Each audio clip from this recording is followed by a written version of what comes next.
ভিডিওতে আমরা যে বাজার দেখতে পাচ্ছি এটি হলো আমাদের ঐতিহ্যবাহী তেঘরিয়া বাজার। জামালপুর মাদারগঞ্জে ১ নং চর পাকেরদহ ইউনিয়নের প্রাণকেন্দ্র হলো এই বাজার। বাজারে রয়েছে ব্যবসায়ী ভাইদের বিভিন্ন রকমের দোকান এবং পছন্দমতো দোকানে হরেক রকমের মালামাল রেখেছে, যাতে দোকানের সৌন্দর্যকে আরও বৃদ্ধি করে তোলে। বিশেষ করে বিকাল হলেই দেখা মেলে হাজারো মানুষের ভিড়। কেউ জিনিসপত্র বিক্রি করছেন, কেউ বা আবার প্রয়োজনে কিনছেন।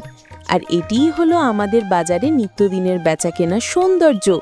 ঐতিহ্যবাহী বাজারের পিছে এই এলাকার অনেক সম্মানিত মুরব্বীদের অবদান রয়েছে। তাদের শত চেষ্টার ফলে আজ আমরা এই বাজারের উপকারিতা ও সৌন্দর্য অনুভব করতে পারছি। এই পাশে লাল বালতি নিয়ে বসে থাকা ভাইগুলো হলো নির্ভেজাল দুধ ব্যবসায়ী। পরিবারের চাহিদা পূরণ করার পরে অতিরিক্ত দুধ বাজারে নিয়ে বিক্রি করা হয়।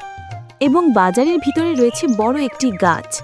গাছটি ছাতার মতো মেলানো ছায়াযুক্ত সবুজ গাছ। গাছের নিচে রয়েছে চায়ের দুটি দোকান। বিকাল হলেই মুরব্বীরা সেখানে চা খায় এবং টিভি দেখে, পাশাপাশি গল্প করে। পাশে রয়েছে দুটি টাওয়ার, গ্রামীণ এবং বাংলা লিঙ্ক। মানুষের দৈনন্দিনের মতো প্রয়োজন হলেই বাজারের এই রাস্তায় হাজারো গাড়ি দিয়ে যাতায়াত করে থাকে। মুদি দোকান, ওষুধের দোকান, কাপড়ের দোকান ইত্যাদি থেকে শুরু করে গ্রামীণ কাঁচা তরি তরকারি, শাকসবজি সহ বিভিন্ন রকমের পণ্য এই বাজারে পাওয়া যায়। হাটির সামনে রয়েছে তেঘরিয়া বাজার ব্যবসায়ী সমবায় সমিতির একতলা বিশিষ্ট ভবনটিতে কয়েকটি ভাড়াটিয়া দোকান।